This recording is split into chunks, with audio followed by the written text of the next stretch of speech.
Hello, am I audible? Yes, sir. Okay, welcome. Welcome for this session. I am Karan Kumar, PMRF scholar at IIT Guwahati, and I'm taking this session to guide you regarding the PhD and master's interview. And also, this is a part of week 10 practice of the assignment Biochemistry, which is the course NOC 2023. Uh, CY30, and this course is on NPTEL, and I am the PMRF TA of this course. For more information of this course related to this, will be given into the next slide. And then these sessions are being conducted on regular basis, and this is the 10th week, and the consolidated recordings and PPTs can be found on this link. And my YouTube channel is this one, www.youtube.com/pinviocv2022, and you can find all the playlist regarding to this course biochemistry and the previous course which was the fundamentals of protein chemistry. You can find the separate playlist for these two courses. For more recordings and other updates, you can subscribe to my channel, and then it will be helpful for you for your entrance examinations uh, and other courses, and like entrance examination and your final exam course exam also. So today is the special session in which I will be talking about the PhD and master's interview. So the content of this live interaction will be first my speaker introduction as always, and then the course introduction and about the live sessions, which I have briefly talked about in the first slide itself. Second, I will talk about the PhD, MTech, and MTech, MSc, integrated PhD, MSR interview, their guidance, how to approach for the, because I was getting a multiple request on various platform, which is social media handles, and through various professional platform like LinkedIn and other means. I was getting the multiple request. So here I am giving a special session. Then also people have asked in the Google form that how to approach and how to approach a professor and how to apply for a specific position such as PhD, MTech, MSc, integrated PhD, MSR applications, and what all things you need to take care while you are applying for these positions.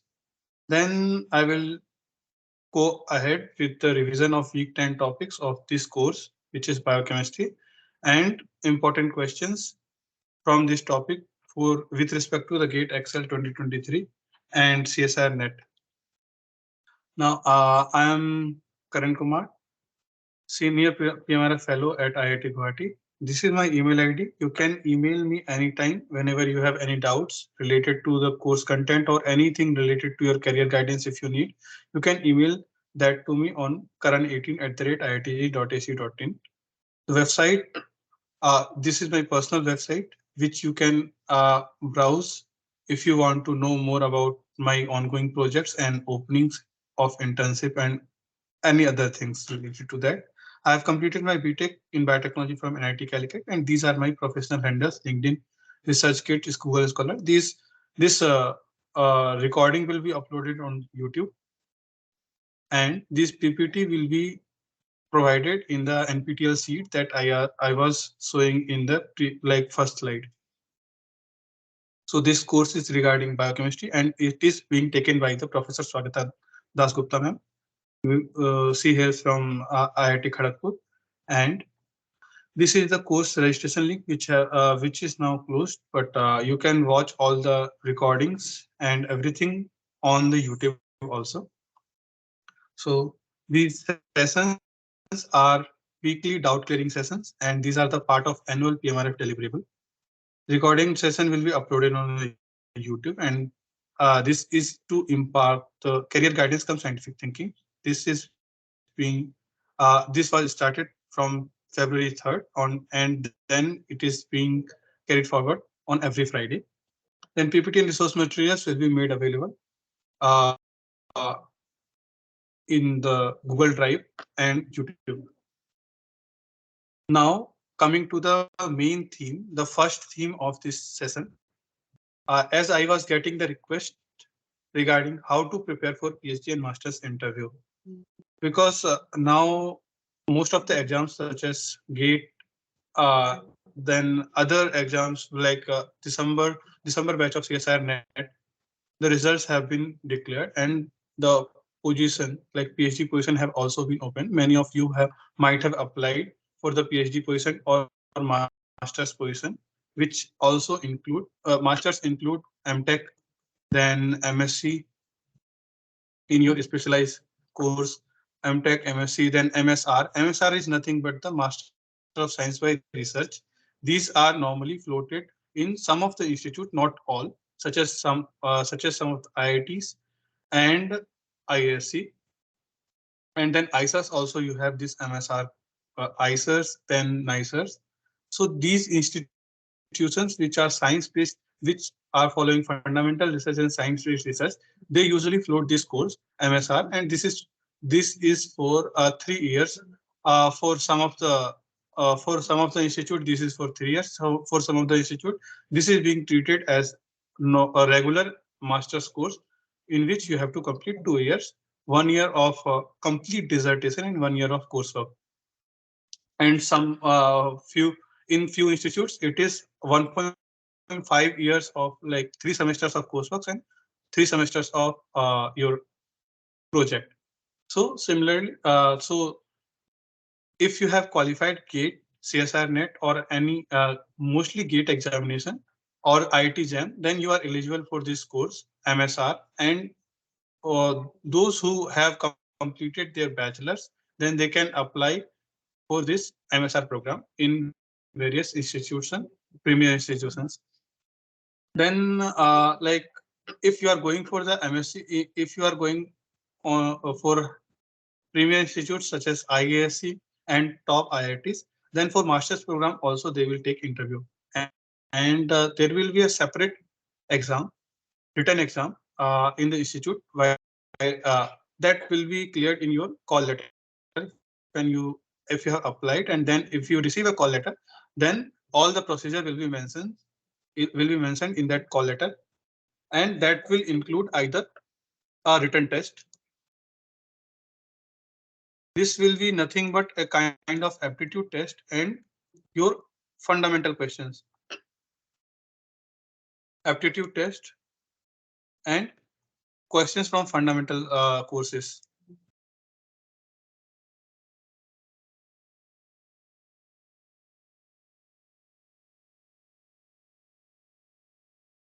Questions from fundamental courses.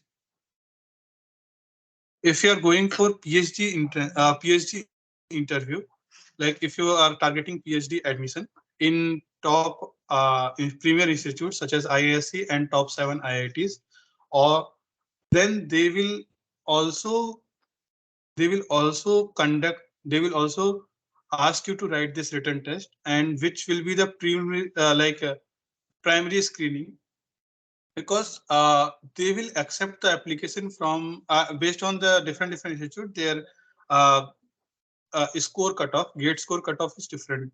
So they will ask, they will invite a lot of students, but the first screening will be based on the written test, which will be a type of objective type questions. So you do not need to worry about the subjective questions. This will be a kind of fill in the blanks, or it will be objective type questions, multiple choice.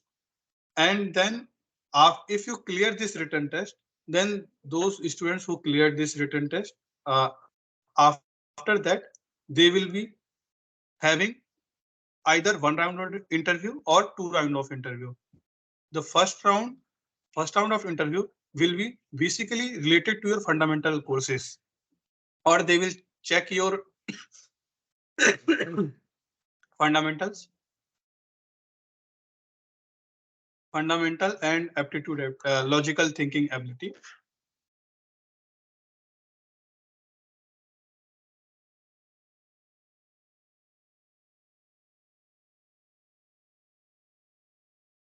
Fundamentals, Let me write here so that it is clear. Then the second step will be interview, personal interview. Interview based on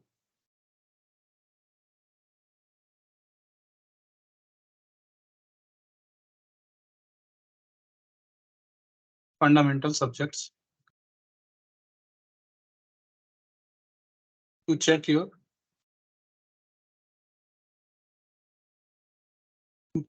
logical thinking.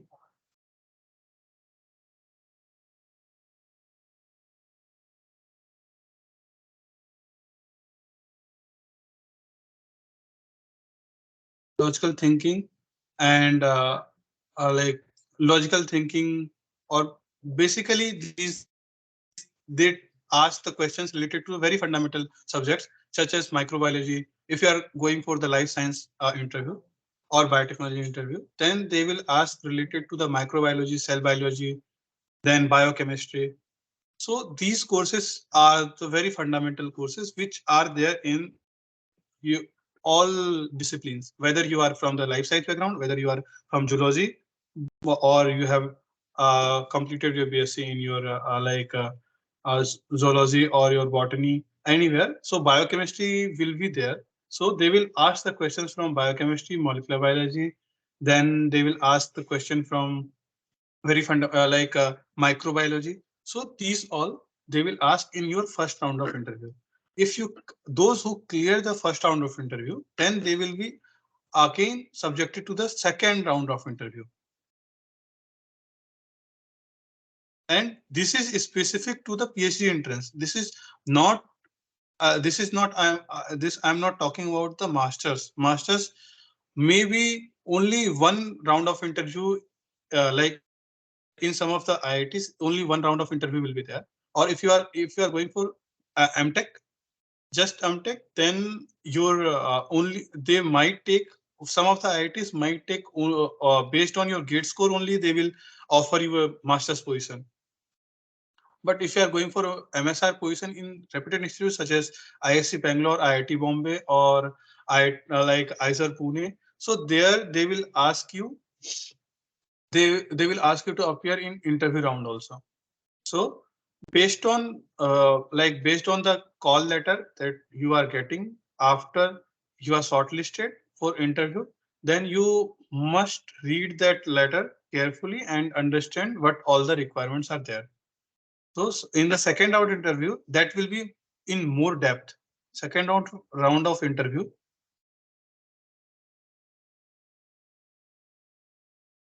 will be depth, and that will be related to mostly your application based question.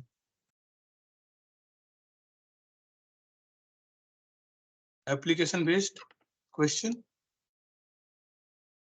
and technical round.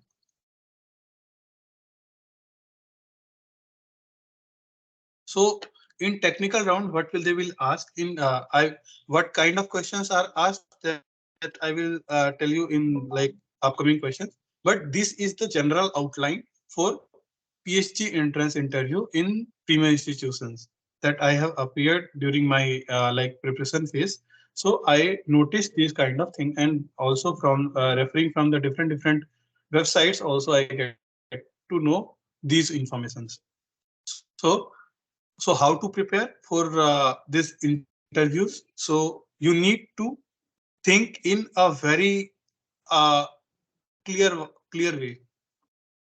So who all are here? Let me first check.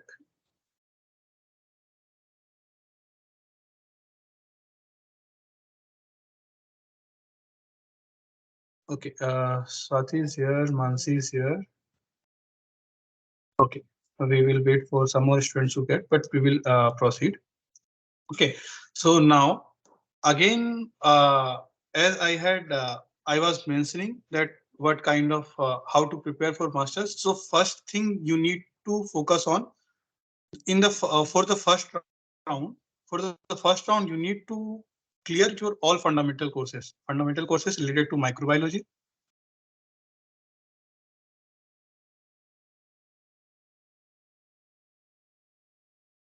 then your biochemistry.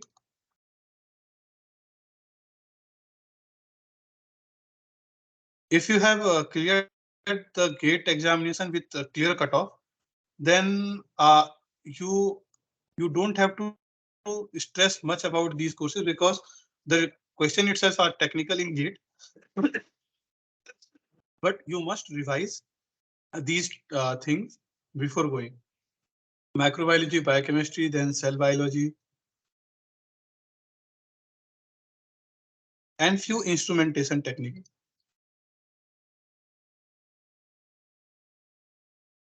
This is the first requirement that you have to do. And then another, you need to also look upon molecular biology. Now, please notice this I am talking about the general science courses. But if you are appearing for a more engineering based kind of interview, such as you are appearing for a bioprocess engineering courses. So in that bioprocess engineering, you need to have a knowledge of how to do the reactor design. What are the different in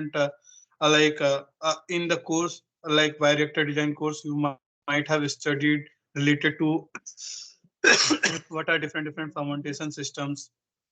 Then what are the different cell recycle system, and then other downstream processing techniques. So those also you need to revise while appearing for a bioprocessing PhD interview.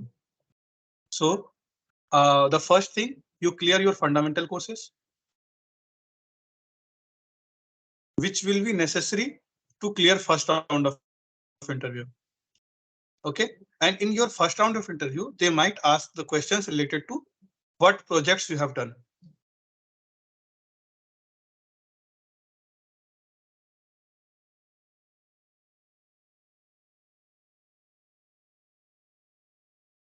So what projects whatever projects you have done either in your internship or as per your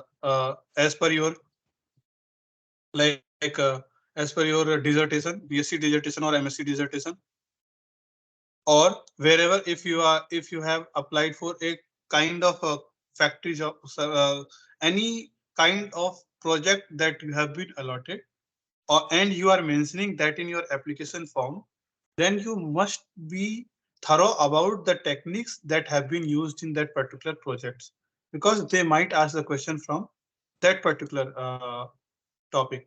Okay. Then third thing that you need to focus, that will come into the third round of interview, second round of interview also.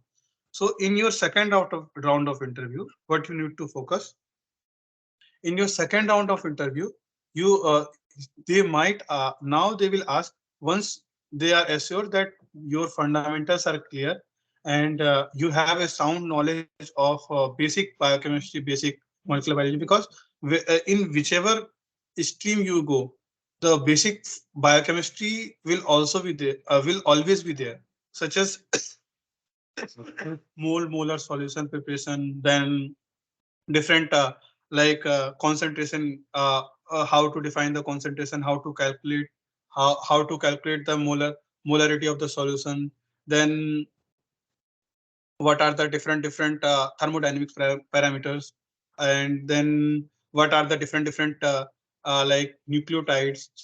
So these are the fundamentals thing that you need to know as you are a science student. So you must know these fundamentals, fundamentals, jargons, and all. So you must revise those things. Many a times, what happens, students students revise a lot of advanced technique, but they lack when they ask the fundamental questions related to what is the structure of DNA, what are the different nucleotides in DNA, and if they ask you to draw alanine, the structure of basic amino acid. If they ask the classification, they might ask the questions related to what are the various classification of amino acids. So these things you need to have the clear idea.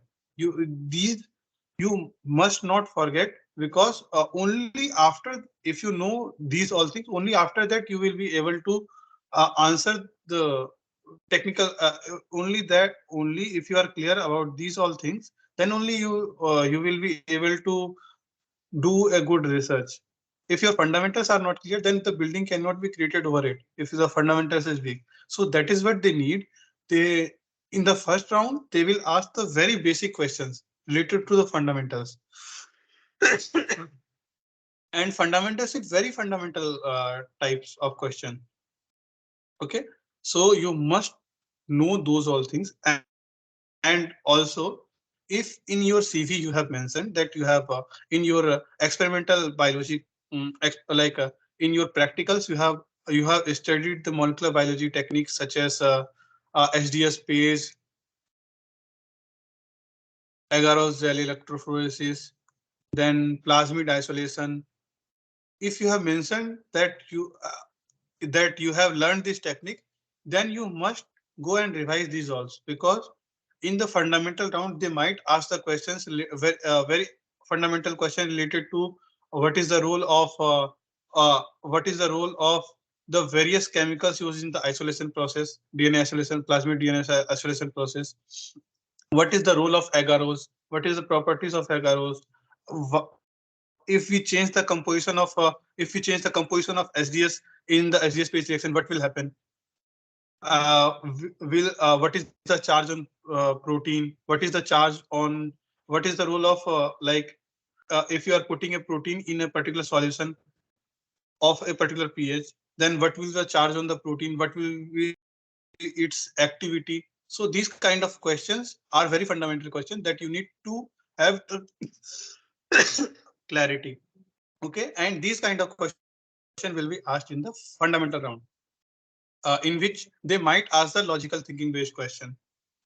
Okay, now when you clear that round, then in the next round of interview, which is specific to your project, that if in some of the institutions while you were applying to some of the good institutions such as top 7 IITs or ISC, they might have asked you the project proposal or research proposal, or your research area of interest, a write up on the research area of your area of interest. So these, if you have submitted a document related to that, or if you have designed a project, then you must be thorough about the techniques that are being used in that. Okay, so how to design that, that also I will talk in the incoming coming slides. So how to prepare those if you have not prepared yet. So now in the technical round, they will ask you a very specific questions or very kind of application based questions, and that will be more in-depth questions. So in those technical, in that particular technical round question, they might ask you a question which you don't know, and they also know that you are not sure, you might not know this question, but they need to know whether you can if given an opportunity, whether you want to try this question or not, or how you approach that question. The only thing that matters is approach. How do you approach it? Whether you whatever fundamentals you have studied in your bachelor's or master's, whether using those techniques, are you able to approach that particular problem or not? So this kind of questions, one or two questions will be there in your technical round question. So how to approach that if you don't know? Then you, if you don't know, then you bluntly say, I don't know these answers. I have not, I have not studied, or I have not touched upon these topics. So if, so pardon sir, pardon sir or ma'am, I don't know this. And add on to that, you also say, but if I am allowed to answer this question based on my understanding based on my understanding in my fundamental courses, so the approach may be like this, and then you can and then you propose. You don't bluff. If you don't know the answer of that particular question, you don't bluff it, because they will it will create a negative impact on your interview. Okay, you just bluntly say, sir, sir or ma'am, I don't know this answer. So yeah, but based on my understanding, this may be the possible solution for this particular situation. Okay, and if you answer in this manner, it will give a positive impact that this particular student is having a technical thinking ability, and it is he or she is able to tackle those problems if they don't know. Okay, then the next kind of what other kind of questions you might encounter is like you might encounter the questions related to your like previous projects. So let us say if you have in your previous project you have designed you have worked on a computational technique or bioinformatics. These days many internships are providing bioinformatics bioinformatic training. So and if you have done in your internship, you have performed a bioinformatics to framework, and you have designed a particular if you have designed a particular drug molecule and then studied its efficacy on a particular disease or a particular kind of antibody. If you have studied any kind of this this kind of project, then they might ask you the fundamentals in the technical that varies from the which round they are asking. If they are asking the technical round, then they need to know the in-depth analysis of that particular study. So they might ask you related to, like if you have used a particular software, let us name that Autodoc you have used. So they might ask, what is the role of Autodoc? What is going behind the Autodoc? What is the before Autodoc you are running AutoGrid, right? So they might ask, what is the role of AutoGrid? What are the different algorithm, energy minimization algorithm that are being run in AutoGrid, and why do you run AutoGrid before Autodoc? Why not after Autodoc? And why you why do you create a grid in first place? Whether you need to do the blind docking, and if you blind docking, or if site specific docking, what is the difference between these two approach? Okay, so these kind of technical question they might ask in technical round. So this is one scenario based on the project how they might ask the question that I have given you. So you must go through your previous projects or previous previous assignments that you have done, or if you have performed in practical during practical you have studied some of the molecular biology or biochemistry technique.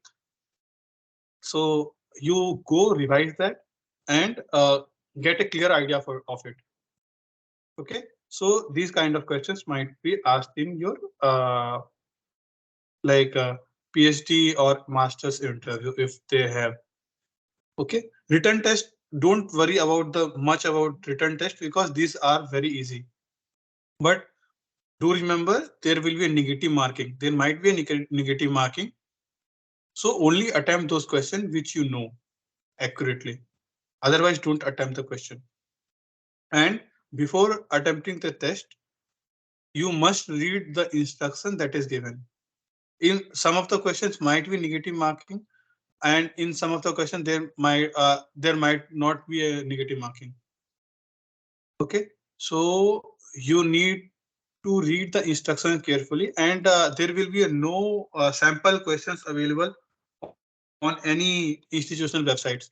These and you can they will also ask the question paper back when you like. So there will be no kind of sample questions or previous year questions for these written tests.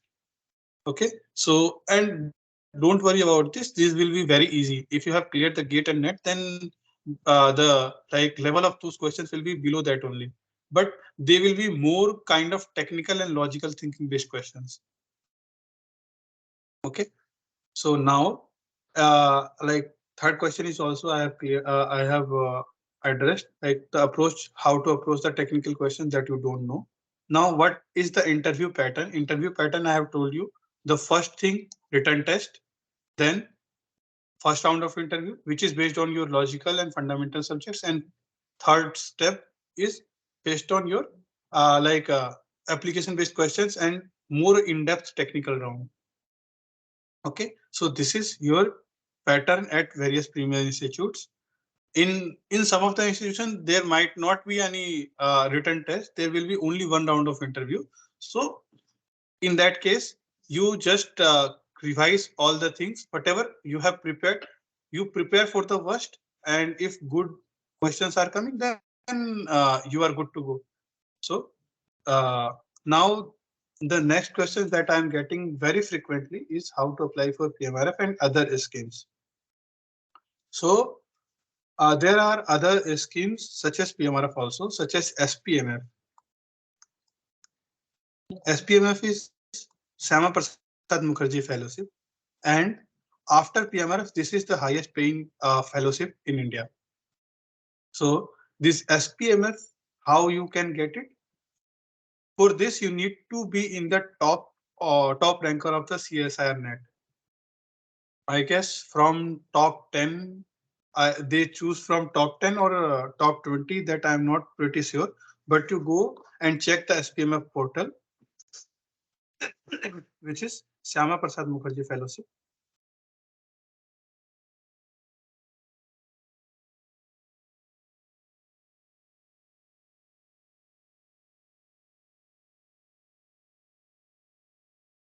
Syama Prasad Mukherjee Fellowship. This will pay you around 38,000 to 45,000 per month.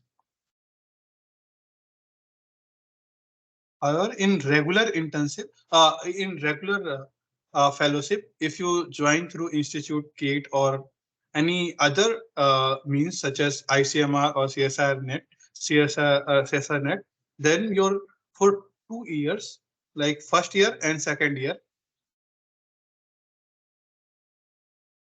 when you are JRF, this is called the Junior Research Fellowship.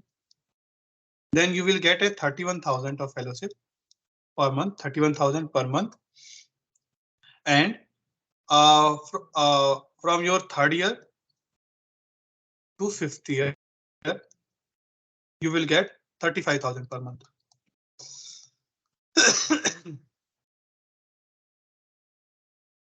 But in SPMF, you will get 38,000 per month for your 2 years, and then after, and if do notice, then if you are going for a higher fellowship scheme, then the process of evaluation will also be stringent. So if you clear your if you clear your criteria of being promoted to SRF, this is called SRF. Third year to fifth year is called SRF, Senior Research Fellow.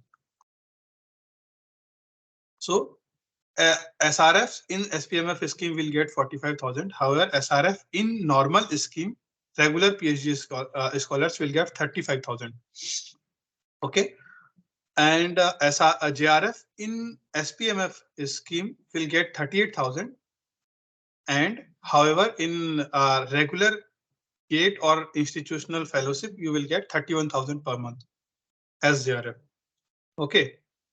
In Prime Minister's Research Fellowship, for the 2 years, first 2 years, first year and second year, you will get 70,000 per month.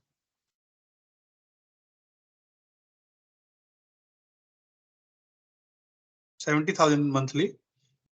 In third year, you will get 75,000 per month. And fourth and fifth year, you will get 80,000 per month. So this scheme is the highest paying scheme till now, like Government of India is giving for PhD scholars. Okay, now the process have been very much relaxed. the selection process is very much relaxed. During the time when I joined, that time the process was very stringent, and there were lot of rules and regulations. There were also interviews separately for PMRF. But these days there is no separate interview. Only the is like the criteria is. Let me take a fresh slide so that it will be helpful for you. Okay, so I was talking about the PMRF. So for PMRF, you have two channels. For getting enrolled in PMRF, you have two channels. One is direct entry channel.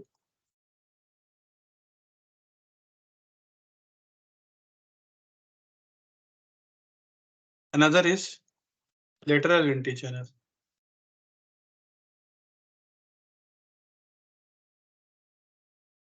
For both of the channels, you need to first get enrolled in PMRF granting institutes. Okay. So what are the PMRF granting institutes that I will tell you that I will show when I will show you the website of PMRF, then it will be clear for you. So first you need to get enrolled in a PhD program at any PMRF granting institute.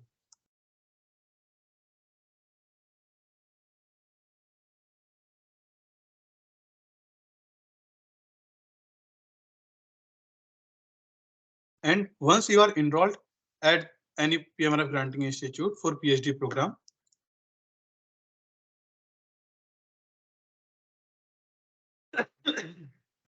from there, if you are eligible for direct entry, then within 6 months you can apply for the within 6 months you can apply for the PMRF fellowship. Okay. So what are the requirements? You need to have a strong research proposal. And this research proposal will be what you will be working on your PhD topic, like in your PhD tenure, whatever you will be working. So that should be clear through your research proposal, and it should be in the interest of society. So hot burning topics you need to choose, such as energy area, then biomedical instrumentation, like biomedical area, chemistry. So this should have a specific intention to serve society. So this research should be have that particular kind of interest. Then so make your research proposal based on that. Second thing, you need to have a very strong CV. In your CV, you should have internship. Then you should, if you have conference or conference presentation or publication,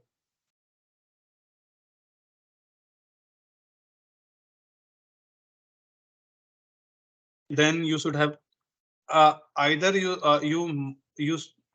if you have journal publication,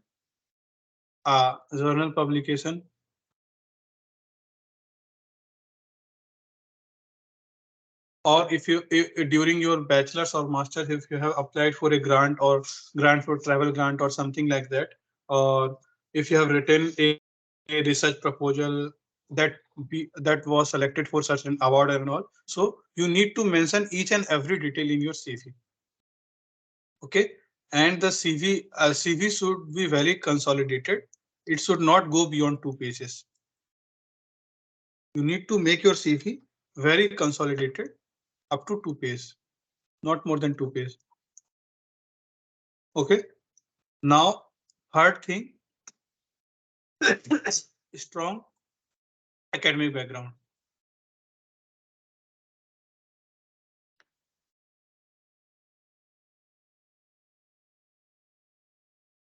So these three are the very like these three are the uh, criteria which you will be judged upon.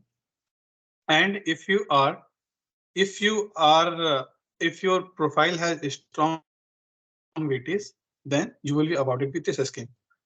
So to know what is more detail about PMRF, you can go to the pmrf.in website.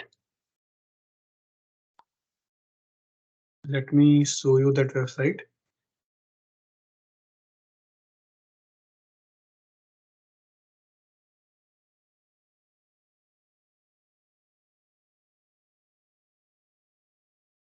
Go to the main portal. Oh, this is PMR portal.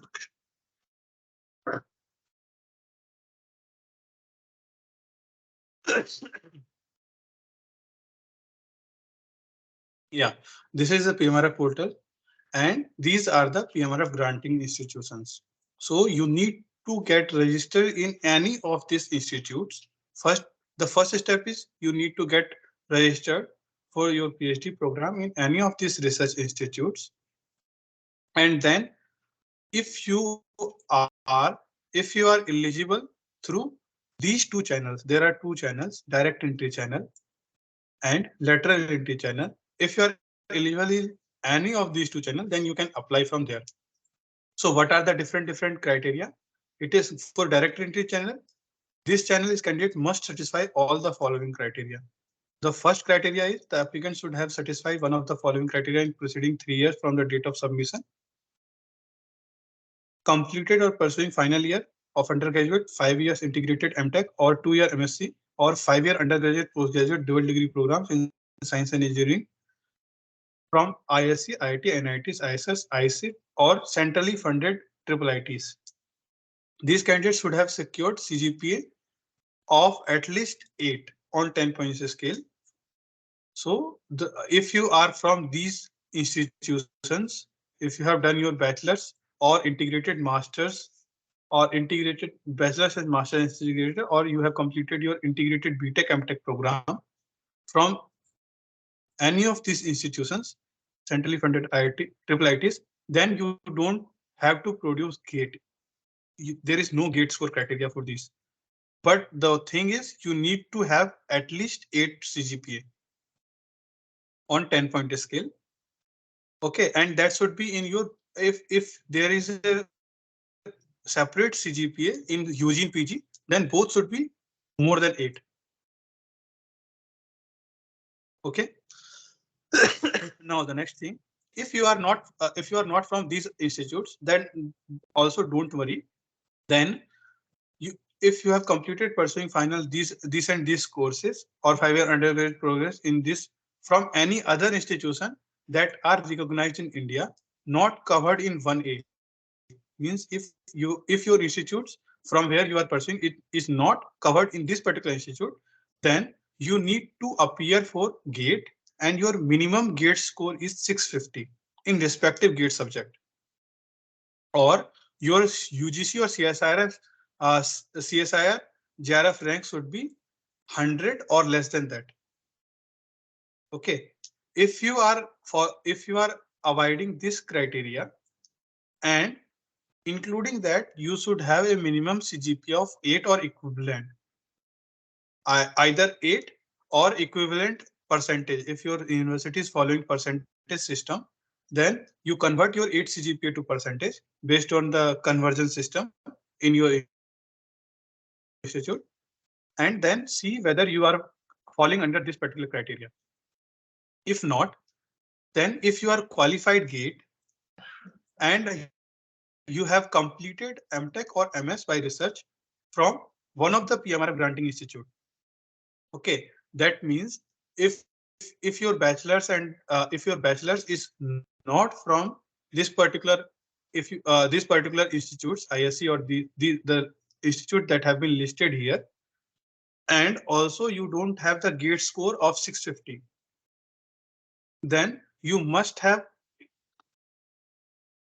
the criteria. Following this, you have qualified gate, and then you are pursuing MTech or MS by research from one of the PMRF granting institute that was listed in the first web page, right? So, and your CGPA should be minimum 8 with the minimum of 4 courses. Okay, at the time of application, then also you are eligible for applying. So this is the first criteria. The second criteria, the apply PhD program in one of the, then if you are satisfying this criteria, then you apply for a PhD program in a PMRF granting institute and get selected in that program.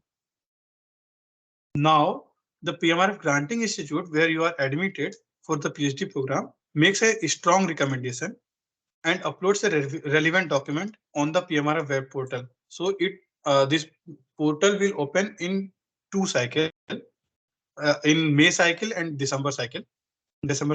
So uh, that will be like communicated to you through your institutes. If your institute is PMRF Granting Institute, so you must submit your application to your department. Then your PMRF Granting Institute, if you clarify all the criteria of this, then your PMRF Granting Institute will upload this all information on the PMRF web portal.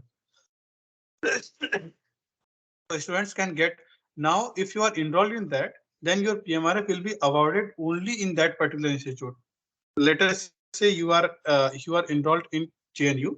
JNU is also one of the PMRF Granting Institute, and you are applying PMRF from there, and you want to join PMRF at IIT Bombay. That is not possible. That is not allowed. Wherever you are enrolled for PhD program, and from wherever you are applying for the PhD for PMRF scheme, your PMRF will be granted to that particular institute only. Now this is the selection criteria. The metrics of these candidates will be just on include but not restricted research exposure. Research exposure means your internships and abroad internships or whatever the internships or project that you have been done. Then the publications record, then performance in the international competitions such as Math Olympiad, ACM, IPSC, and programming contest, and your grades and recommendation letter. You must get two recommendation letter to submit. And for the direct entry channel, you should be applying for PhD program within your 12 to 18 months of your PhD program. The progress of the candidate will be reviewed by the PMRF panel. If you are awarded, the continuation of PMRF will be subjected to a PMRF satisfactory performance, and a strong research proposal is mandatory. And a clear assessment of the host institution in support of continuous of PMRF status. So this all criteria you need to meet for direct entry channel. For lateral entry channel, these all things are same, but the only thing which is different that you if you have missed the direct entry channel, then within the relevant period of 12 to 24 months means uh, you have complete for the 12 months you will complete your coursework, and till SOS you can apply. Means SOS varies from different till your first presentation that what you will be doing in PhD. Before that, you need to submit the PMRF application for the PMRF granting institute, like PMRF granting institute. Then your PMRF grantee or your host institution will submit that to the PMRF noodle channel. Okay, so and other things are similar. Whatever was there in the direct entry channel, same criteria are there in the PMRF lateral entry channel. And these are the various broad areas that you can apply. Okay, do review this, and these are the deliverables that you need to meet for every review that you will be sitting after you are getting selected. Okay, and this is the fellowship. Apart from this 5-year fellowship, you will also get per year 2 lakhs of research grant till 5 years. Okay, and the tenure of fellowship varies depending on what is your like previous course. Okay, it will be 4 years for the PhD students who have completed who have joined their after their masters, or it will be for 5 years for those who are there who joined PhD directly after BTech. Okay, so this is what the about the PMRF scheme, and similarly you can search for the SPMF scheme and others. Now the next thing that I would like to give that the others questions that were there in the Google Doc was, should we prefer MTech or PhD through GATE? It is up to you. I would suggest, if you are going for PhD or MTech program, if you have qualified GATE and that is a very good GATE score, then if you are applying after BTech, then you can directly apply for PhD. Through GATE, you can also apply for, if you have completed your masters, then go for PhD through GATE. And if you have completed your integrated masters and BTech, integrated BSMS or integrated BTech MTech, then you can apply PhD with your GATE score. Okay. And the interview, everything that I have already already told you about in the previous slide. So how can we apply for the job opportunity? The next question, which was asked from one of the student, biotech and pharma companies through GRADE, that I'm not pretty much aware about, because I don't think they take based on the GATE score or something. So biotech and pharma company usually give you permanent job once you clear your BCIL exam. So there is a BCIL training, intensive training course, which is for the 6-month training. Many of my friends have appeared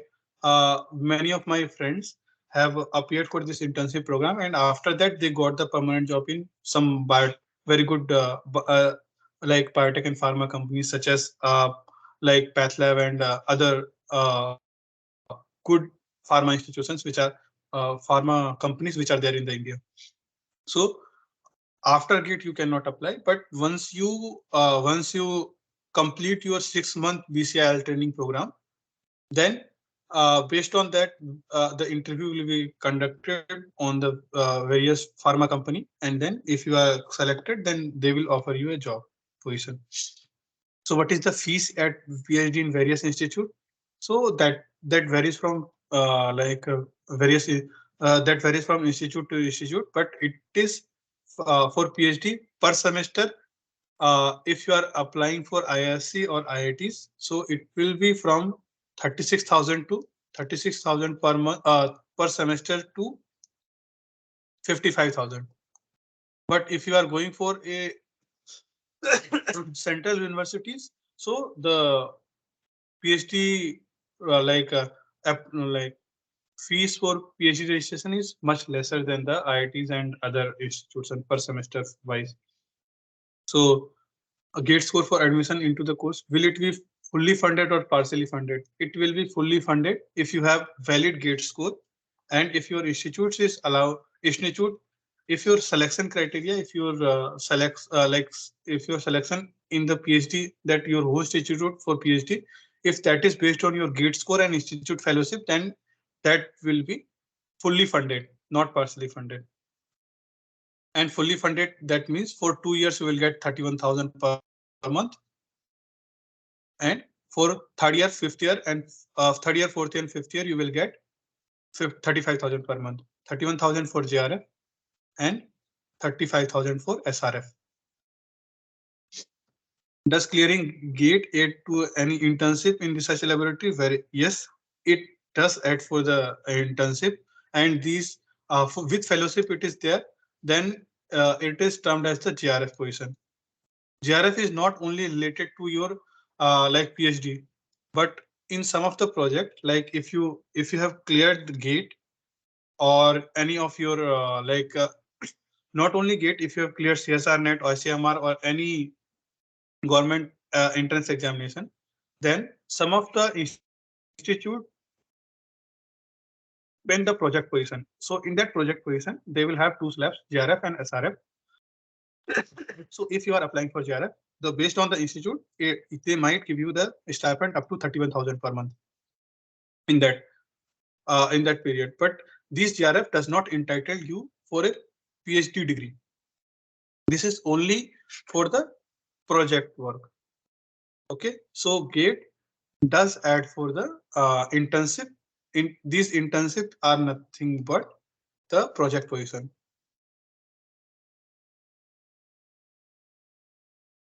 in terms of JRF and SRF.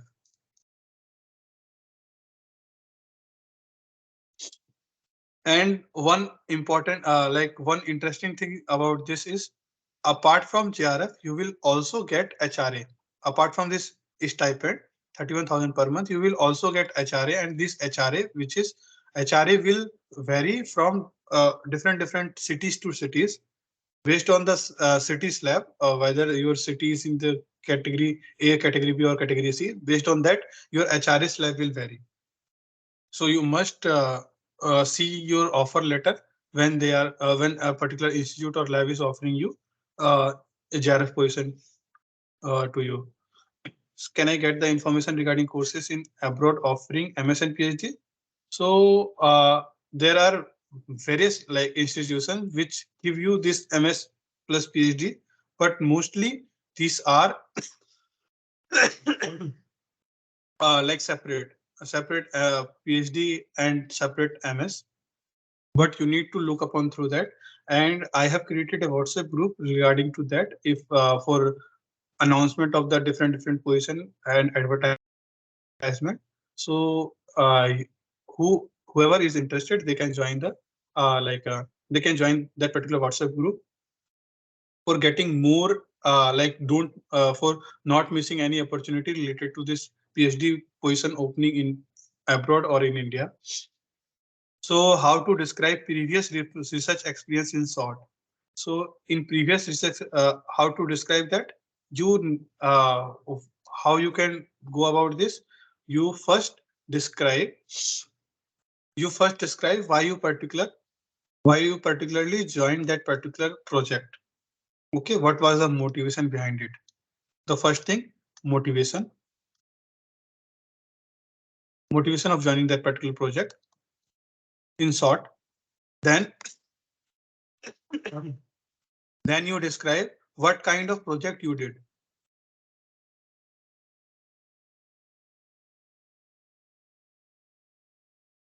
Then third point, you mention what did you learn?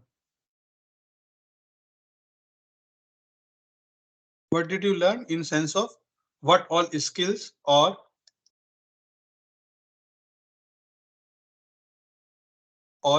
techniques, what all skills and techniques you learned during that project, and what was the outcome?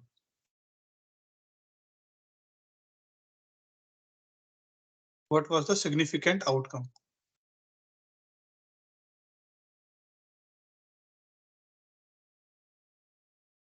So I hope if you mention this in 2 or 3 paragraphs, that will be enough for for describing your research experience wherever if it is required to describe.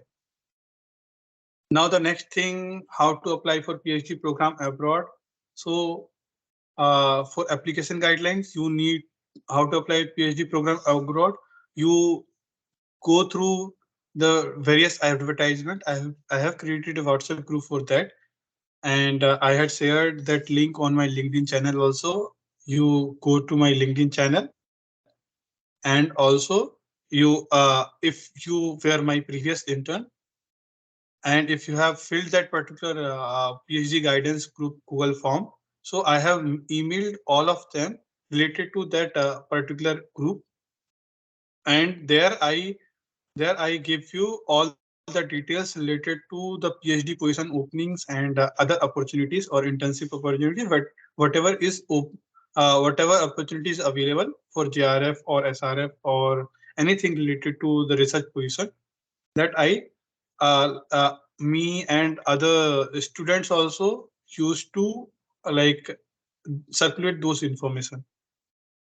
Now, how to apply? You prepare your CV, strong CV, then SOP, statement of purpose,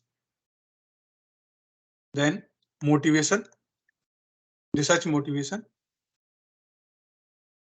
which also is research proposal.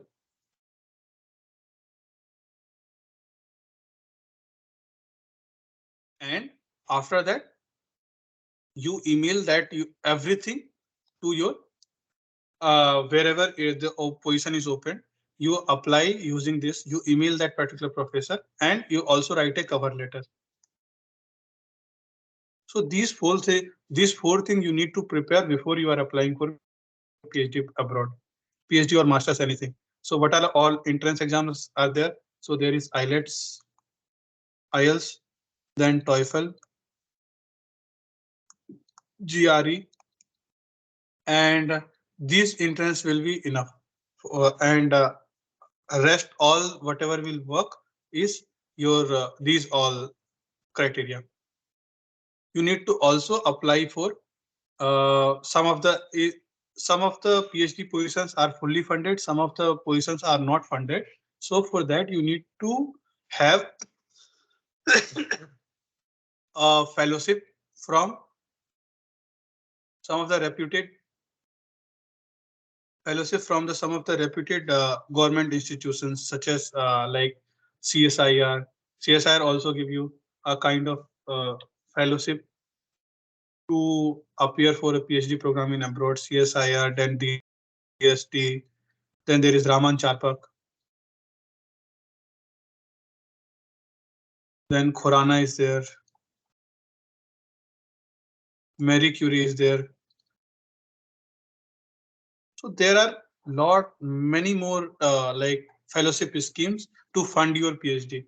If your particular PhD program where you are selected in abroad, if that is not funded, is like funded PhD program, then you can apply these all fellowship schemes, and based on your like application and your research background, you might get this opportunity or the fellowships from the government of India, uh, which will fund your PhD abroad. So how to approach a professor? So these all things I had mentioned in the previous interaction. So you can watch my previous recording, which was published, which I uploaded on 17th of March. 17th of March 2023. You must go to my YouTube channel, and in the playlist you go to that particular video. If not, I will share the link of that particular video also, the recording of that video also. Now, this is what I wanted to talk about till related to the PhD position openings guidance, and then how to appear for the interview and how to prepare. So these all were related to the PhD entrance, PhD or master's application guidance and the interview guidance. So now I will go ahead with the week 10 assignment practice of this, which is related to the carbohydrate biochemistry course, and the module is related to the carbohydrates. So those who are from this course, they can stay back, and if some of you are interested in this course, they can also stay back and enjoy this session. Now, the concept that were covered in week 10, which is related to the lecture number 21 and lecture number 22, in that ma'am discussed D-aldolase, D-ketose, and small biomolecules such as sugars, monosaccharides. So these all things ma'am discussed. Then epimer cyclization, six-member ring resembles to pyrene. Then terminology such as anomer, cyclization of de factos, and conformations, various conformations. Let me see if recording is there. Yeah, recording is going on. Okay. Then she also talked about mutarotations, reactions of glucose, oxidations of aldehydes, then carbohydrate glycosidic bond, glycosides formation, then common polysaccharide, glycoprotein, linking of sugar to protein, esterification, amino derivatives, use of amino sugars, lactose, cellulose, and various other disaccharides and polysaccharides. So Based on that, there are some of the questions which are in the interest of the competitive exam and also for the related course exam, final exam. So if you know these things, then you can participate in the discussion. So the first question is glycosylation is primarily defined as options are carbohydrates attached to protein, carbohydrate attached to a lipid, carbohydrates attached to a metal ion, carbohydrates is attached to a peptide. So what is the possible answer for this? What is the correct answer?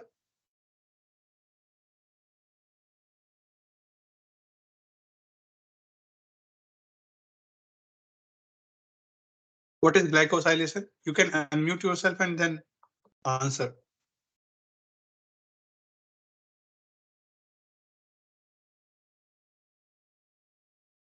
Am I audible? Option A. Option A. Carbohydrate attached to a protein. Very good. Carbohydrate attached to a protein termed as the glycosylation. Now the next question is which proteoglycan is a critical component for cartilage structure and the function of joints? Options are agrine, agricane, perlecan, and lactin. So which proteoglycan is a crucial component for cartilage structure and function of joints?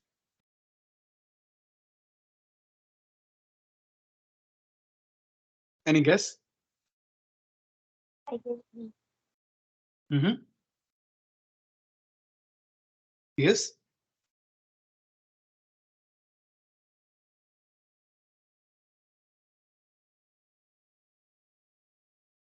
What is the possible answer?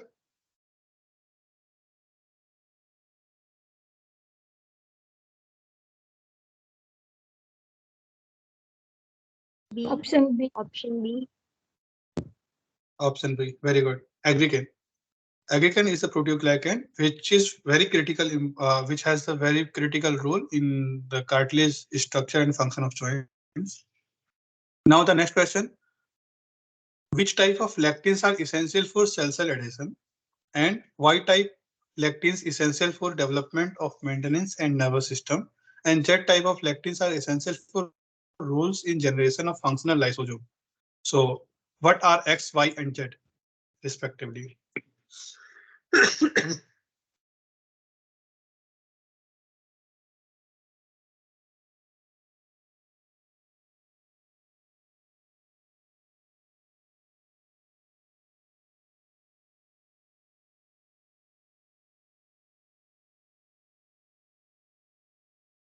Your options are X is I type, Y is P type, Z is C type.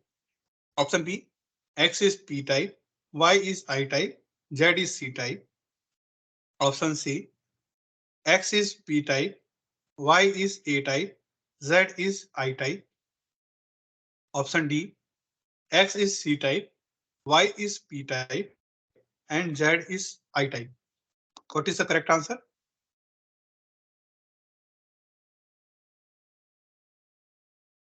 I think option D. Option D. which one? D. Yeah. Any other answer I can get?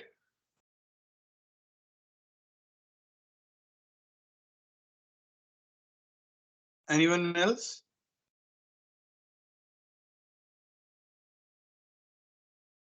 Option D is correct answer. Option D is very correct. C type lectins are essential for cell-cell adhesion. Then P type lectins are essential for development and maintenance of nervous system. And I type lectins are essential for role of generation and of functional lysosome. So option D was correct. Very good.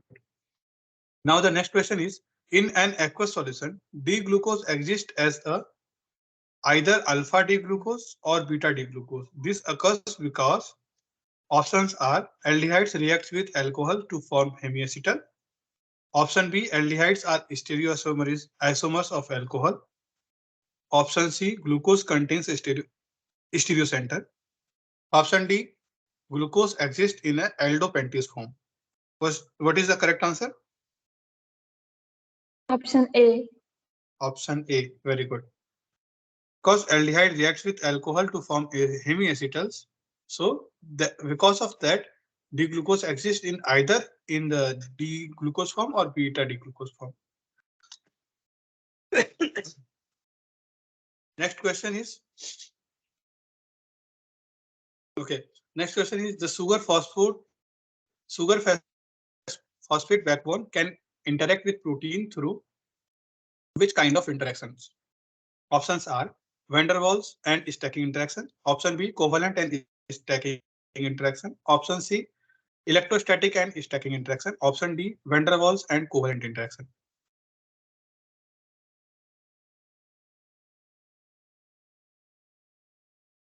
Where do you find sugar phosphate backbone?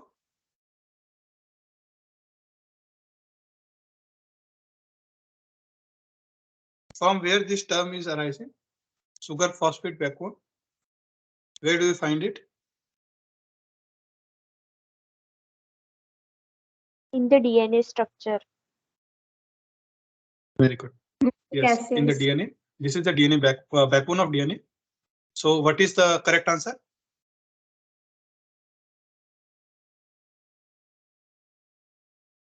This sugar phosphate backbone can interact with proteins through which kind of interaction? Van der Waals or and Option, stacking, covalent and stacking, electrostatic and stacking, or van der Waals and covalent interaction?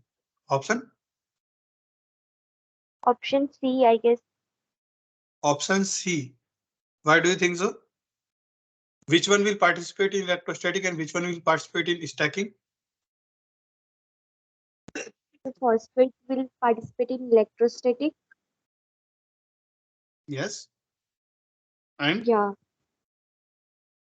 In some nitrogenous base, I guess, in stacking interaction. yes, very good. The correct answer is electrostatic and stacking interactions. Now there is another question related to the match the column. And in one column you have carbohydrates and another column you have structural features. So you need to match it. So column 1 mannose, fructose and galactose. In your column 2 C4 epimer of glucose, aldopentose and C2 epimer of glucose. What is the correct answer? C. Hmm? C. C. Option So C. you mean galactose is C4 epimer of glucose. Then, oh, sorry, mannose, right? Mannose is C2 epimer of glucose. Then B is matched to 2, which is fructose is aldopentose. And C1, C is 1. Galactose is C4 epimer of glucose. Is it?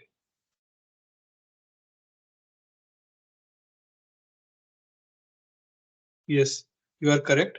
Option C is correct here. Galactose is C4 epimer of glucose and fructose is aldopentose. So this and this. Now the next question. Identify the correct statement regarding carbohydrate. Options are they serve as the energy storage fuel for and metabolic intermediates. Statement 2, they are majorly found as part of structural framework in RNA but not in DNA.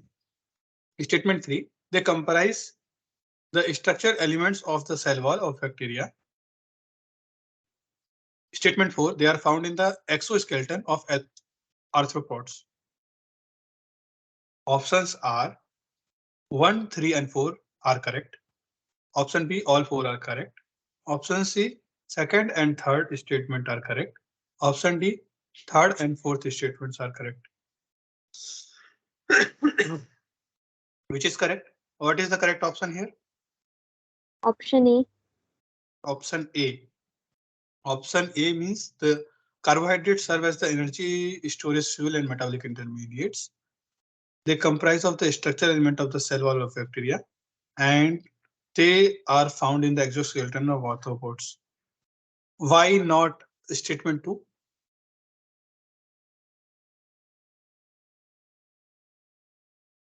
Because it Statement 2 is is found in DNA also. in RNA also, right? Yes. Yeah. So option A is correct. Now you have been given three structure which are carbohydrates A, B, and C, and you need to choose the correct denotation of the above aldohexose. These are why these are aldohexose, because they have one aldehyde group and they have six carbon. They are six carbon sugar. So these are all three are aldohexose. Now you need to identify which one of this represent which one. So options are A is D-galactose, B is D-glucose, C is D-mannose. Option B A is D-glucose, B is D-mannose, C is D-galactose, D is D-mannose.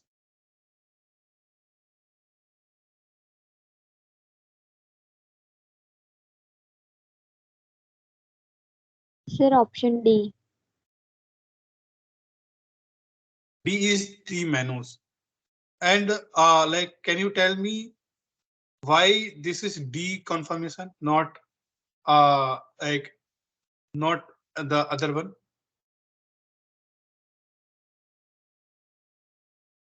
Why it is D? How do you denote the D conformation? How do you identify D and L conformation?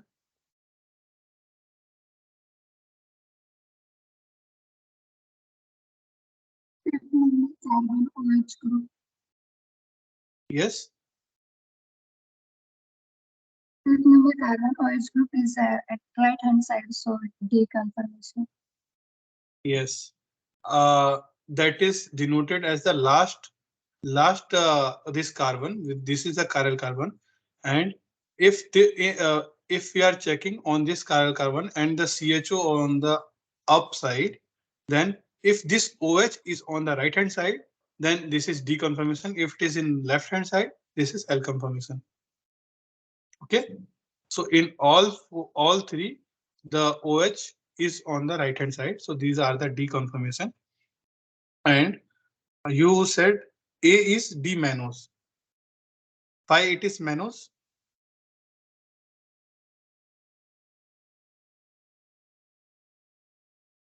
Because it is a second carbon epimer of a glucose. Yes, this is glucose, right? This is glucose, and this is the second carbon epimer of glucose, and this is mannose. And galactose is fourth carbon epimer, right? C4 epimer. So correct answer is D. Very good.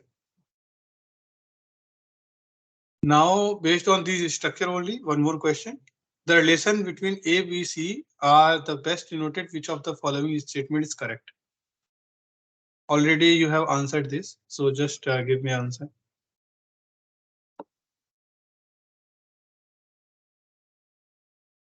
Option A. Option? Option A. Very good. Option A, first and second are correct. A is the C2 epimer of B and C is the C4 epimer of B. Very good. Now the next question here is dash bind to the lag repressor causing an allosteric change in its shape.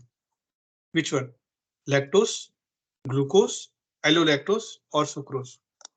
Which sugar will bind to the lag repressor? Which will cause the allosteric change? Option C. Option C. Allolactose. Option. Very good. Yes. Option C is correct. Now the next question is a structural representation of cellulose is given here. You need to identify which kind of bond is there in this one. Choose the correct answer. Option A, alpha 1,2 glycosidic bond. Option B, beta 1,6 glycosidic bond. Option C, alpha 1,6 glycosidic bond. Option D, beta 1,4 glycosidic bond. Which bond it is? Beta 1,4. Beta 1,4. Which carbon it is? Carbon number?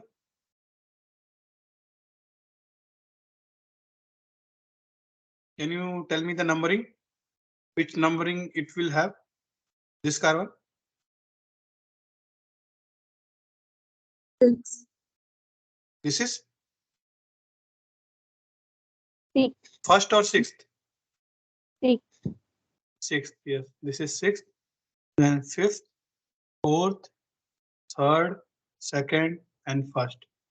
And because this is up, the OH, this C2, CH2OH and this OH, both are in the cis form. So when it is in cis form, then it is a beta bond. Okay. And whenever you are like naming a particular polysaccharide, then you name based on the first sugar, first monomer. Okay, so this is beta bond. Now you check which carbon it is. So this is first carbon, beta 1.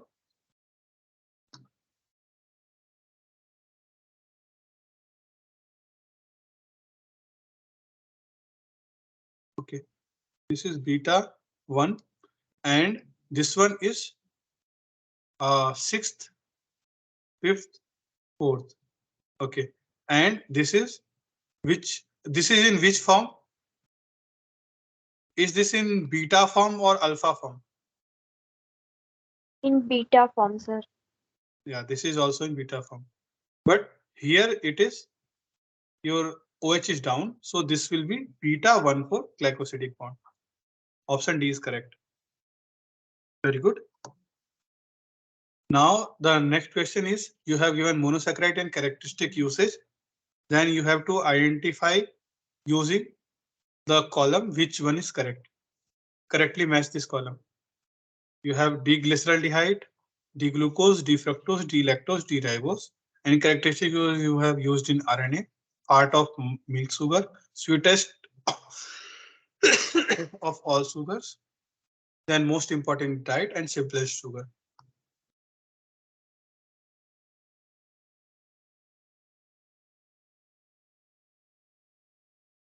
Sir, Which one option is B. simplest sugar? Option B. Yes, very good. Option B is correct. The simplest sugar is glyceraldehyde. Then you will go second, glucose. Glucose is the most glucose is the most essential part of diet. Then fructose is now fructose is your sweetest of all. Then fourth one, galactose is your part of milk, and D-ribose is there in your RNA or DNA wherever. Okay, D-ribose. But in DNA you will have 2-deoxyribose. At the second position, you will not have OH. So that will be the 2 prime deoxyribose. That will be in DNA. But in RNA you use D-ribose as a sugar. Correct answer was B. Now the next question is, identify the conformations A and B of the cyclohexane backbone. State which conformer is more stable and why. Options are A is chair, B is boat, and B is more stable due to lesser steric crowding. Option B, A is boat, B is chair, B is more stable due to lesser steric crowding. Option C, A is boat, B is chair, A is more stable due to lesser steric crowding. And option D, A is chair, B is boat, A is more stable due to lesser steric crowding. Which is correct? A is which conformation?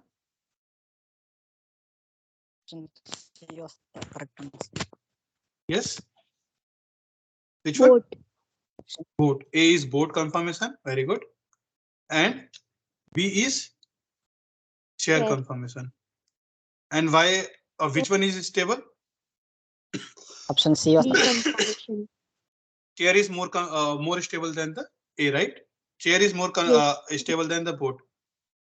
So option Yes. B is correct. Now your next question is carbohydrates. that are optically active have the ability to rotate the plane polarized light. Now tell me, what is optical activity and how does it appear in a particular compound? Before answering this question, first tell me what is optical activity and why it appears in a particular compound or any molecule.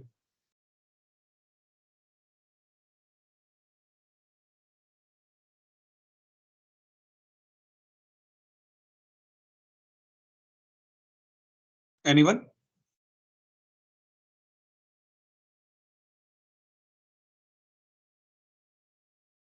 What is optical activity? Sir, Yes. sir, when a light passes through a one plane, it is a Yes. polarized light, and it is Yes. passed through a one plane, the structure will be rotate. The particular structure will rotate in a clockwise or anti-clockwise. On that Structure basis, will we rotate or can, light will rotate?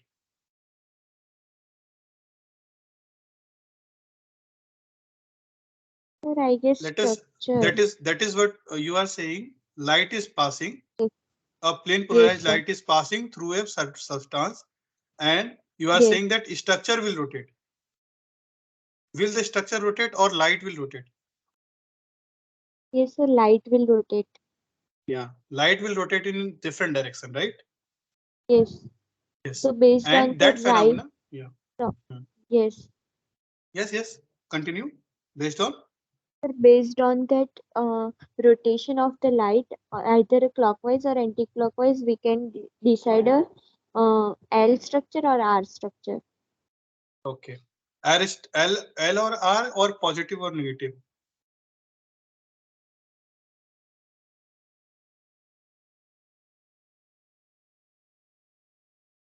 Negatives.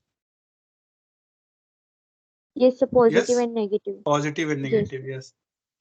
These nomenclature are being used.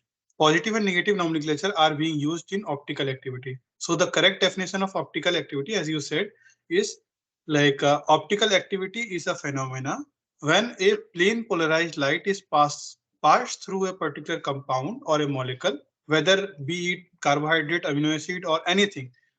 Uh, and this should have one stereo center or chiral center.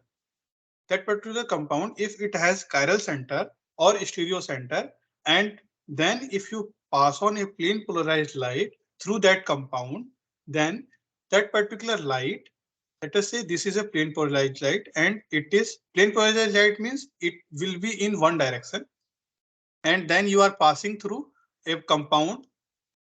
This is your molecule of interest, and which is chiral, which is having a chiral center.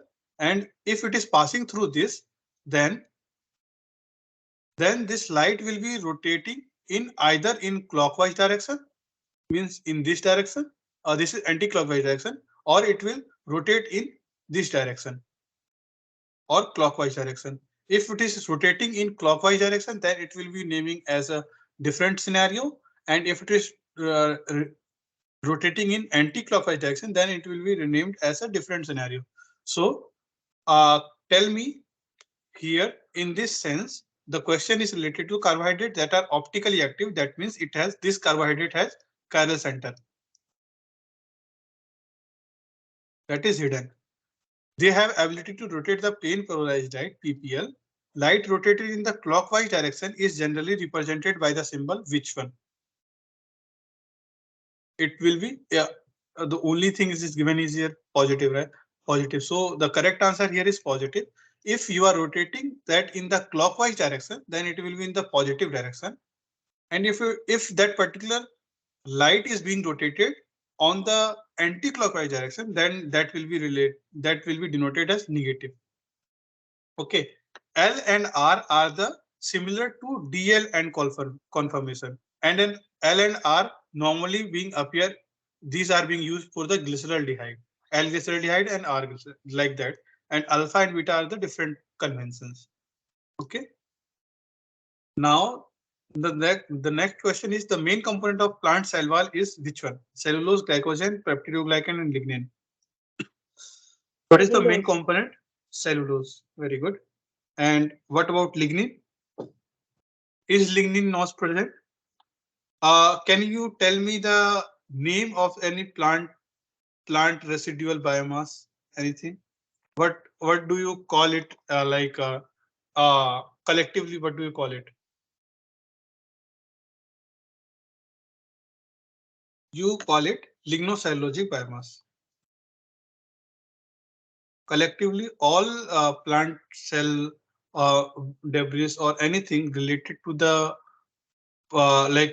which have the cellulose and lignin, these are termed as lignocellulosic biomass. Okay, and what all things will be there in lignocellulosic biomass? You will have lignin, you will have cellulose, and you will have hemicellulose. Okay, so if you disintegrate this lignocellulosic biomass or plant cell wall, you will find three materials: lignin, cellulose, and hemicellulose. And if you are talking about the plant cell wall, the major part of it is made up of cellulose. Okay, this is also a polysaccharide.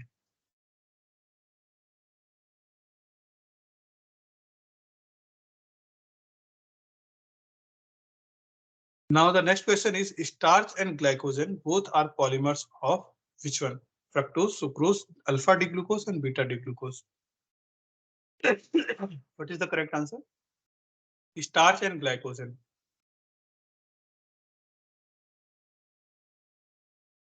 What is the monomer of starch and glycogen?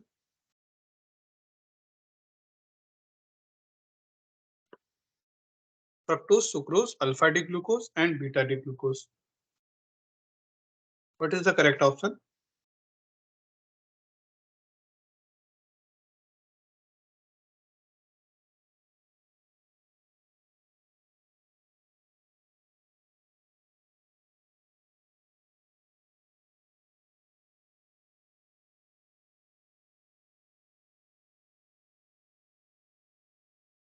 Alpha.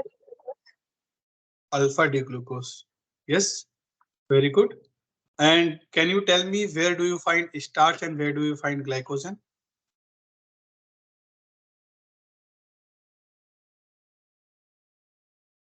Glycogen in animal. Animals, yes, and starch in Plant. Plant. yes. In plants you will find starch and in glycogen you will find in animal, and both are the storage, sugar storage type. Okay. Now, now the next question is which of the following is anomeric pair? So options are alpha D glucose and alpha D mannose. Option B, alpha D glucose and beta L glucose. Option C, alpha D glucose and beta D glucose. Option D, alpha D glucose and alpha L glucose. Before that, please tell me what is anomers? What are anomer?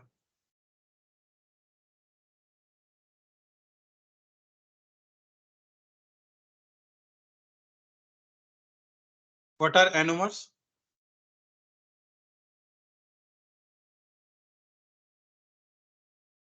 Does it occur in same structure or in different structure?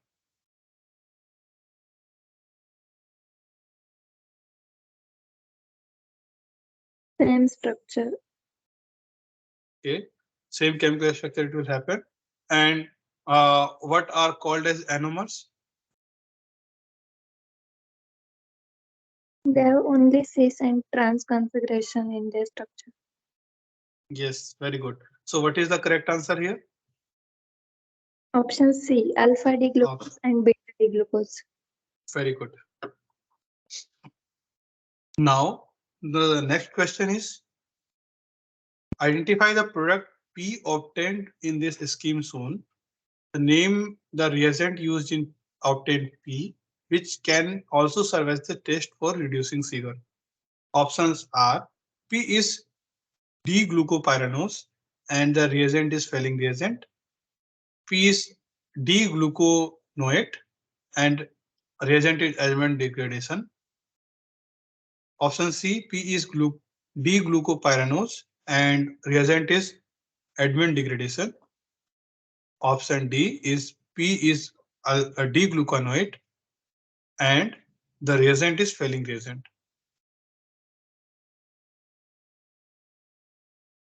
What is the correct Option D. answer? Option D. Option D. This is Carbohydrate. this is D-gluconate and the reagent is failing reagent. Very good. So this kind of question you might you might encounter during interviews also.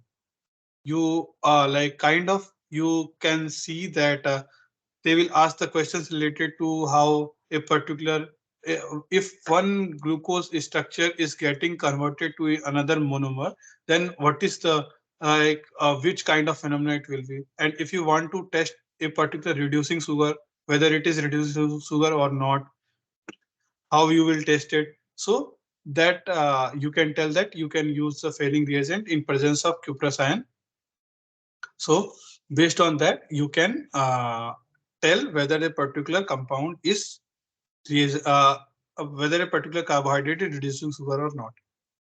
Okay, and you can also study the mechanism of it. So this kind of question will be there in the technical round question. They might ask the mechanism also related to this. Now the next and final question. DES is a DES form of glucose found in C. So options are A is starch, B is polymeric, C in plant. A is starch, B is monomeric, C in plants.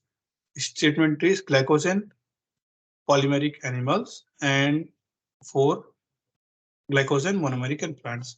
Statements, your options are 2 and 4, 1 and 4, 2 and 3rd, and 1st and 3rd. What is the correct option?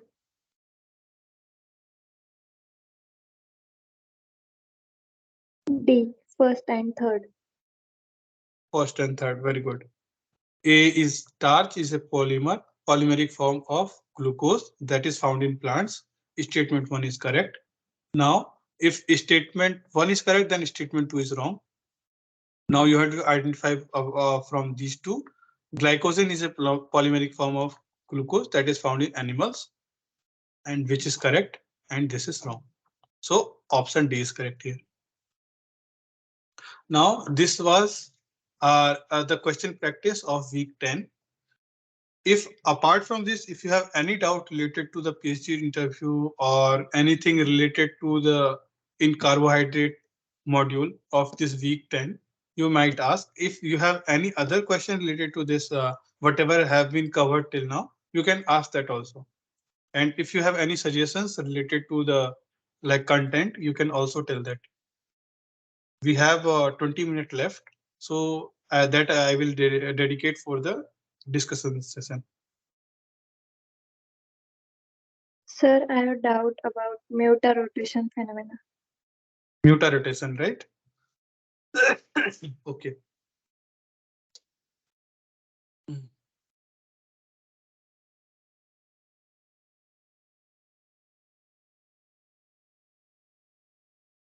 Wait. Ma'am has discussed about muta-rotation, right? Yes, sir. Yeah, wait.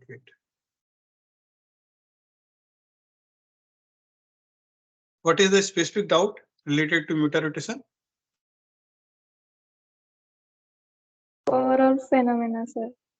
Overall phenomena. Okay.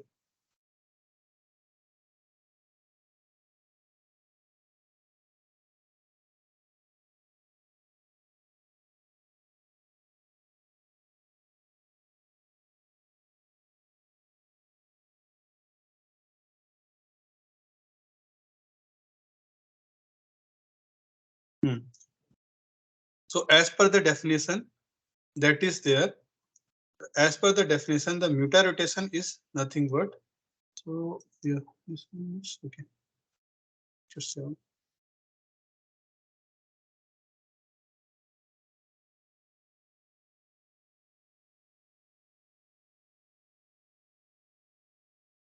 let me take a slide. Yeah, here is plenty of space available. Okay.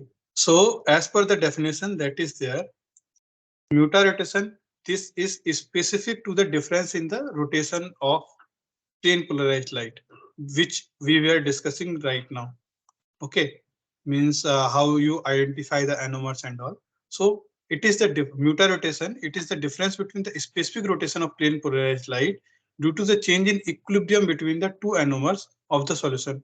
That means in a solution, if in a solution you have two anomers, anomers means alpha D glucose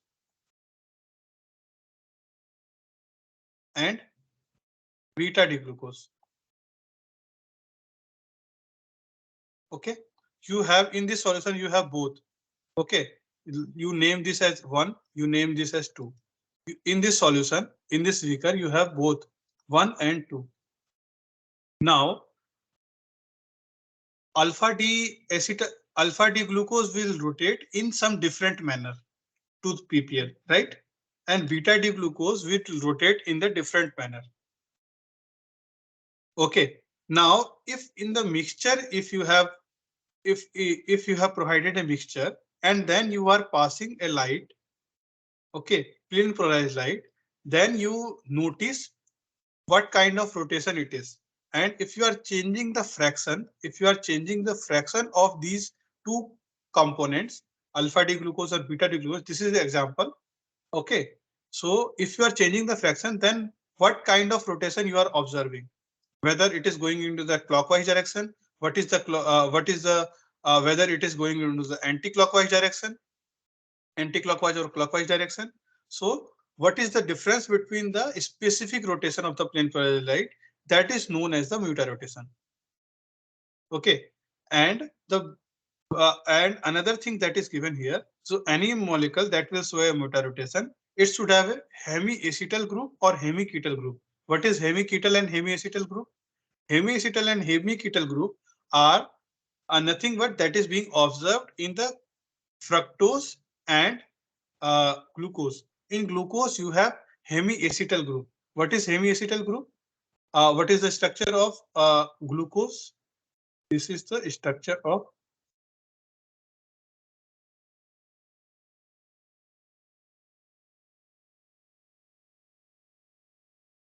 CH2OH. Now, if this is up, then it is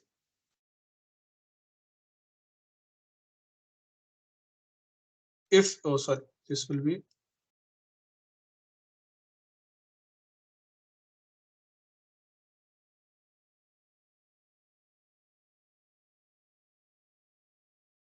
if this is up and in the same direction, then it is beta form, beta D glucose.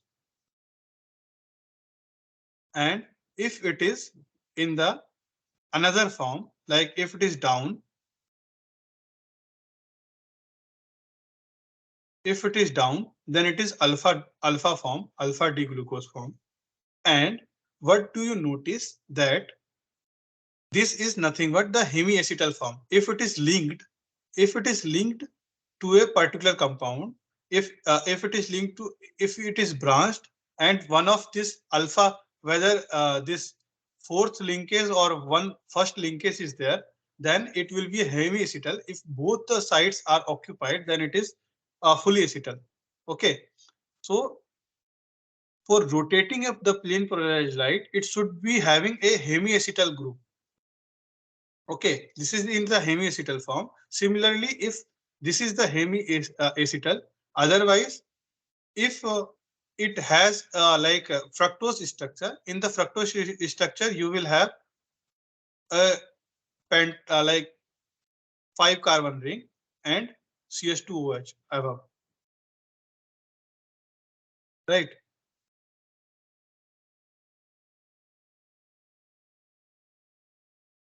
And this is a hemiketal ring. So to rotate the plane polarized light, it should have this compound, this solution should have either hemiacetal or hemiketal groups should be there.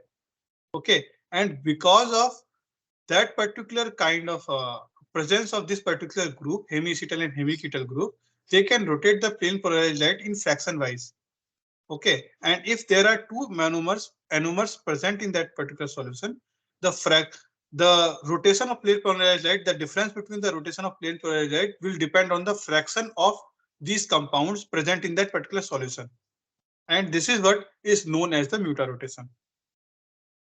So what is meant by if we see explore this another question, what is meant by glucose? So if alpha D glucose dissolves in water, the rotation of the solution slowly changes from initial value of this to the same equilibrium value of plus 50 degrees, 54 degree. This gradual change in the rotation to an equilibrium point is known as the mutarotation. Why does it occur? Because in the solution, alpha D glucose will try to change its form to a beta D glucose. That means it will exist in a equilibrium. Whether you put beta D glucose in solution or whether you put alpha D glucose in the solution, they will interchangeably they will try to interchange their concentration, and they will exist in the form of equilibrium. At equilibrium, they will show a rotation of plus 54 degree. That means it is clockwise, right? So clockwise, and it will change from positive 87 degree, like 18.7 degree to 54 degree. It will change. This gradual change in rotation at equilibrium point is known as the mutarotation. Okay. Now, if we check about the what is mutarotation reaction, then mutarotation reaction is a change in optical rotation of solution due to the change in equilibrium concentration of alpha and beta anomers. Okay, whether it is a kind of your carbohydrate or any other compound, but it should have acetyl and ketyl group, either acetyl or ketyl group, hemiacetyl or hemiketyl group. And upon dissolution, the rotation of the plane polarized light will change during when they achieve the equilibrium concentration of alpha and beta anomers. Okay, so this is known as the mutarotation reaction, and the process is mutarotation. Is it clear? Yes, sir. Any other doubt? Any other doubt related to this module or the previous module, or related to the PhD guidance that we talked about initially? Sir, Anything related to that? Yes. yes, sir. Sir, I Yes. want a suggestion. I have Yes. scored a 455 in this year GATE Hmm. BT exam, Okay. and my rank is 913. So, Hmm. in which institute I should apply for the PhD? For like wherever you are eligible, like you check the different institute. Right now, IIT Bombay, IIT Guwahati application portal is still open. You check the respective institutional guideline.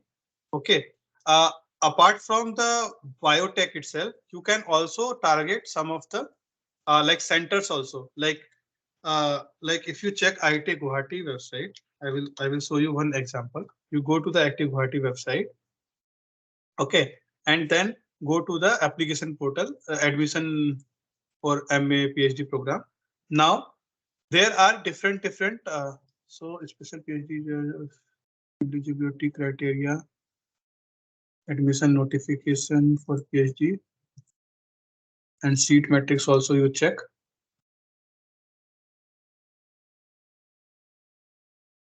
Okay, now there are various center and department. Okay, let us say you do not meet the eligibility criteria for Department of Bioscience and Bioengineering. Then you can go for another center, which is Center for Environment, then Center for Nanotechnology, and Center for like School of Energy Science and Engineering. So these all centers, and School of Agro Rural and Technology is also there, Agro and Rural Technology. So you can apply in these centers also. The gate score requirement is very less here. They might not need gate also, like some of the centers they take from the project also. So if you are not eligible, because in Department of Biotechnology the competition will be higher, so if you are not eligible in applying these centers, this department, then you can apply in these centers also. And these centers are nothing but there the faculty also take the students from these centers in bioscience department. The center is nothing but this is the amalgamation of the different departments. The faculties come from the different department. They take the student from the center, and you might be in the center for environment, but you will be working on the related to a biotechnology related field. Okay, so Okay. your purpose will be fulfilled. So you must check if you do not meet, like you said, your gate score is 450 and you do not meet the criteria of eligibility criteria of Department of Biological Science and Bioengineering. I'm giving an example of IIT Guwahati. This is same for different institute also, in different IITs also. In different IITs there are various center, and these centers are multidisciplinary center. Means not only the not only from bioscience, the different chemical engineering faculty will also take the students from here. So you check the profile. Let me show you the energy science and engineering background. uh, School of Energy Science and Engineering, CSA, IIT Guwahati. Okay, if you go through this profile and then you go to the faculties who are involved in there. So these are the core faculties here. But if you go to the adjunct faculty, so there are faculty. He is from the chemical engineering department. So he works on the bioenergy, biolubrication, utilization of lignocellulose biomass, biofuels. Professor Arun Goel is from biological science department, but he takes students from the School of Energy Science and Engineering also. So if you are not eligible in bioscience, you will be eligible in School of Energy Science and Engineering. You apply from there and you give the preference to this particular professor. And he is working on the recombinant xylolytic enzyme production, lignocellulose ethanol production. So he is working on corely on biotechnology aspect. Like Professor Kaustubh Mohanty, he is working on chemical engineering perspective. But if you see the profile of all the faculties, they are from the various different departments, but they work on the allied areas. Okay, similar to Center for Environment also. If you check in Center for Environment, there are a lot more faculties in biotechnology department who take students from this Center for Environment.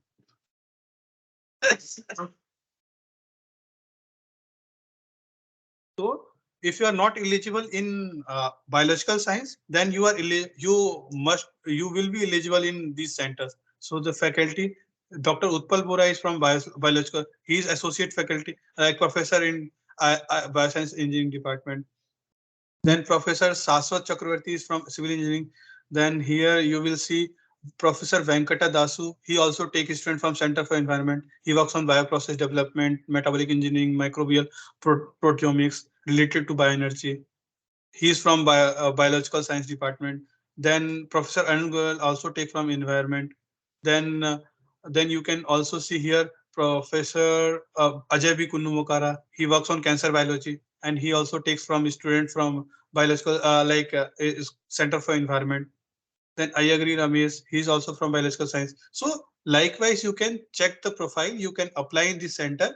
Then if the positions are open in their lab, they will be recruiting from the Center for Environment also.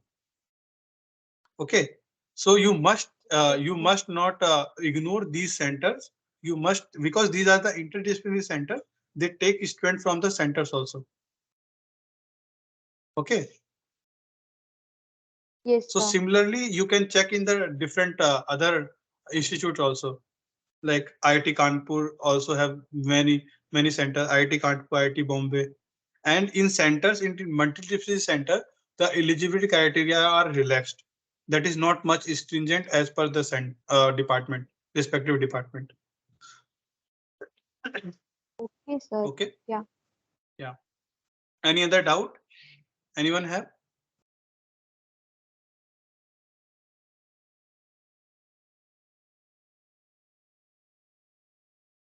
Anyone else have doubt related to the today's today's content or previous content, or there is any suggestion?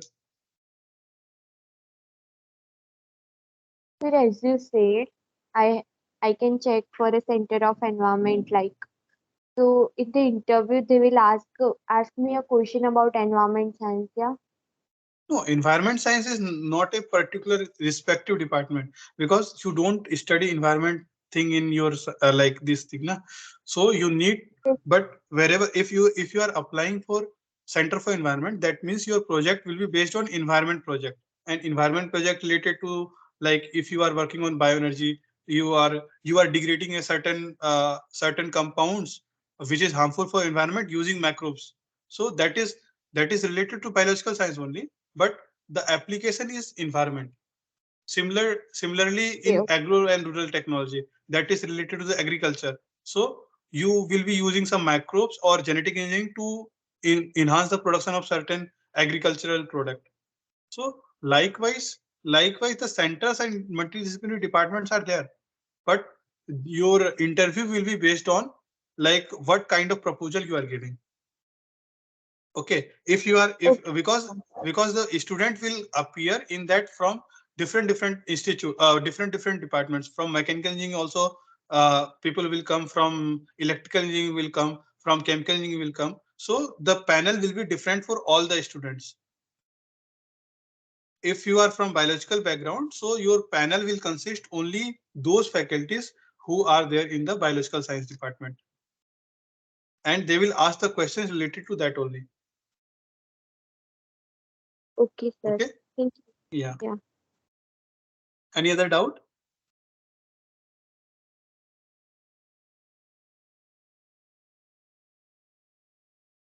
Any doubt? Anyone else? No, sir. Okay, if there are no doubts, then I thank you all for joining this session. And I hope you have enjoyed this session. And then I will upload this recording to YouTube. And thank you so much. Yes, thank you, sir.